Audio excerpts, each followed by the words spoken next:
گاؤں میں منموہن سنگھ کے دیگر دوست اس کا انتظار کرتے رہے. وہ آنا چاہتے تھے پاکستان، لیکن سیاسی مجبوریاں، اقتدار کی مجبوریاں، پاکستان کو آنا چاہتے تھے. اس کے گاؤں کے دوست اسے دعوتیں بھی دیتے رہے، اور اس کی بڑی خواہش تھی کہ وہ ایک بار اپنی جنم بھومی، اپنے وطن، جہاں جس مٹی سے وہ پیدا ہوا، اس مٹی میں جائے.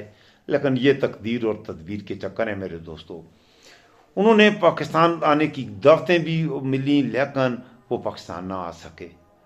انہیں مونا کے آنے کی امید بھی تھی پاکستان میں اس کے دوستوں کو، کہ منموہن سنگھ اور اس کی اہلیہ گرشرن سنگھ کا خاندان بھی تقسیم سے پہلے پنجاب کے جس ضلع جہلم کے گاؤں ڈھکو میں رہتا تھا. خواہش تھی کہ وہ پاکستان آئیں، لیکن وہ نہیں آ سکے. انڈیا اور پاکستان کے رہنماؤں کا عجب رویہ ہوتا ہے. ملنا تو بہانہ ڈھونڈ لیتے ہیں، نہ ملنا ہو تو پاس سے گزر جاتے ہیں اور ایک دوسرے سے آنکھیں بھی نہیں ملاتے. 16ویں ساؤتھ ایشین ایسوسی Asian for regional cooperation SAARC کی سربراہی اجلاس سن 2010 میں بھوٹان میں تھا. اس اجلاس میں جنوبی ایشیا کے صحافیوں کا ایک کانفرنس میں شرکت کے لیے موجود تھے. عبدالصبور صاحب بھی وہاں پر. ان کا کہنا ہے کہ سارک کے سارے ممالک سمجھتے ہیں کہ انڈیا اور پاکستان کے مابین تنازعات اور بات چیت نہ ہونا جنوبی ایشیا کی ترقی میں سب سے بڑی رکاوٹ ہے، اور اپنے ان جذبات کا اظہار منموہن سنگھ نے اس اجلاس میں بھوٹان میں کھل کر کیا. شاید اسی لیے سربراہی اجلاس کے میزبان بھوٹان کے دارالحکومت تھمپو کے سارک کالج میں انڈیا کے وزیر اعظم منموہن سنگھ اور پاکستان کے وزیر اعظم اس وقت کے سید یوسف رضا گیلانی کو ہمالیہ کی بلندیوں میں صحت بخش پہاڑی ہوا کے درمیان زمینی رنگ کی 2 منزلہ ولاز میں پڑوسی بنایا گیا کہ شاید آتے جاتے دن میں کسی وقت یہ ایک دوسرے کا حال احوال پوچھ لیں. تھمپو کے ایک ٹیبلوئڈ بھوٹان ٹوڈے کے مطابق منموہن سنگھ اور گیلانی کو کم از کم پڑوسیوں کی طرح ملنے پر مجبور کرنے کے لیے یہ قدیم دیہاتی لیکن مؤثر بھوٹانی چال چلی گئی. لیکن دونوں وزرائے اعظم نے یہ چال ناکام بنا دی. جنہیں نہیں ملنا تھا وہ نہیں ملے، اور یہ سارا کارنامہ یوسف رضا گیلانی کا تھا. آج جو باتیں کرتے ہیں پیپل، سب سے بڑی بےغیرت جماعت پاکستان کی، منموہن سنگھ کو اسے ملنا چاہیے تھا، نہیں ملا. یہاں تک کہ سارک ممالک کے سربراہان کو ایک روز اصرار کرنا پڑا کہ ڈھلتے سورج میں وہ دونوں ایک جانب کو تھوڑی سی دیر ٹہل لیں. اور پھر سارک پریس ریلیز کے مطابق وفود کے قائدین کے اصرار پر پاکستان اور انڈیا کے وزرائے اعظم نے سارک ویلج میں ایک ساتھ چہل قدمی کی اور تبادلہ خیال کیا. سارک ویلج میں اپنے لیے ولا میں واپس آنے سے پہلے وہ کچھ دیر کے لیے ٹہلتے رہے. ایک تصویر آئی جس میں وہ دونوں قریب قریب بیٹھے ہوئے ہیں، یوسف رضا گیلانی اور منموہن سنگھ. بہرحال اللہ اکبر، زمین کھا گئی انسان کیسے کیسے، اور بدلتا ہے رنگ آسماں کیسے کیسے. منموہن سنگھ ایک تاریخ تھی، اور پاکستان کا یہ مونا انڈیا کے لیے اور پاکستان کے لیے قابل فخر ہے. دنیا سے چلا گیا ہے، وہ مسلمان نہیں تھا، اس لیے میں اس کے لیے یہ دعا تو نہیں کر سکتا کہ اللہ اسے جنت الفردوس میں اعلیٰ مقام عطا فرمائے. لیکن اس میں کوئی شک نہیں، وہ ایک بڑا لیڈر تھا. اپنے ملک کے لیے اس نے بہت کچھ کیا. یہ خاص ویلاگ تھا، میں نے آپ کی خدمت کا منموہن سنگھ پر میں نے بات کی. نیکسٹ ویلاگ میں اپنے عمران خان پر بات کروں گا. عمران خان کے ساتھ منموہن سنگھ سے بھی کم برا سلوک نہیں ہوا، بلکہ عمران خان منموہن سنگھ سے بھی بڑا لیڈر تھا. لیکن پاکستان میں اس کے ساتھ کیا ہو رہا ہے، اس پر میں ذرا کھل کے بات کروں گا. ابن اسکندر خان، آپ کی آواز بنتا ہے، میں آپ کو اپنی ہر دعا میں یاد رکھتا ہوں. آپ بھی مجھے اپنی دعا میں یاد رکھ لیا کریں. اور سب دوستوں سے آخر میں یہ گزارش کروں گا، میں آپ کی آواز بنتا ہوں، میں کوشش کرتا ہوں کہ آپ تک حقائق پہنچاؤں، سچ پہنچاؤں. کچھ دوستوں کو ہضم نہیں ہوتا، تو میں کیونکہ ٹرپ پہ گیا ہوا تھا پنجاب اور سندھ کے، تو اس دوران چہ جائے کہ مجھے کافی سارے دوستوں نے انسبسکرائب کر کے ثواب دارین حاصل کر لیا. تو آپ سے میں گزارش کروں گا، جو دوست میرے ساتھ، خاص طور پر نوجوانوں اور اسٹوڈنٹ سے میں گزارش کروں گا یہ آپ کا اپنا ڈیجیٹل پلیٹ فارم ہے، میں آپ کی آواز بنتا ہوں، تو ضرور چینل کو سبسکرائب کریں، لائک کریں اور شیئر بھی کریں۔ فیس بک پر بھی آپ مجھے فالو کر سکتے ہیں، میں اپنے ویلاگ فیس بک پر بھی اپلوڈ کرتا ہوں، اور لائیو سٹریم میں بھی آپ نماز عشاء کے بعد پاکستانی ٹائم کے مطابق تقریباً رات 8 بجے، اور زیادہ میرے ویورز جیسے یو ایس اے میں، کینیڈا میں، انگلینڈ میں ان کا تھینکفل بھی ہوں۔ الحمدللہ بہت تھوڑی مدت میں 15,000 سبسکرائبر ہو چکے ہیں، 20 لاکھ کے قریب تقریباً اب ویورز بھی آ چکے ہیں۔ تو یہ آپ کا چینل ہے، اس کو آگے لے کے جانے میں آپ میرے ساتھ ہوں گے تو انشاءاللہ آواز حق کو، آواز سچ کو پھیلانا یہ بھی ایک بہت بڑا کام ہوتا ہے۔ تو آواز حق کو اور سچ کی اس آواز کو پھیلانے میں آپ میرے ساتھ، میرے ہم سفر بن جائیے، میں آپ کا تھینکفل رہوں گا۔ آپ کو مجھے اپنی دعاؤں میں ضرور یاد رکھیے گا، جہاں بھی رہیں خوش رہیں، آباد رہیں، اللہ آپ کا محفوظ و نگہباں ہو۔ السلام علیکم ورحمۃ اللہ وبرکاتہ۔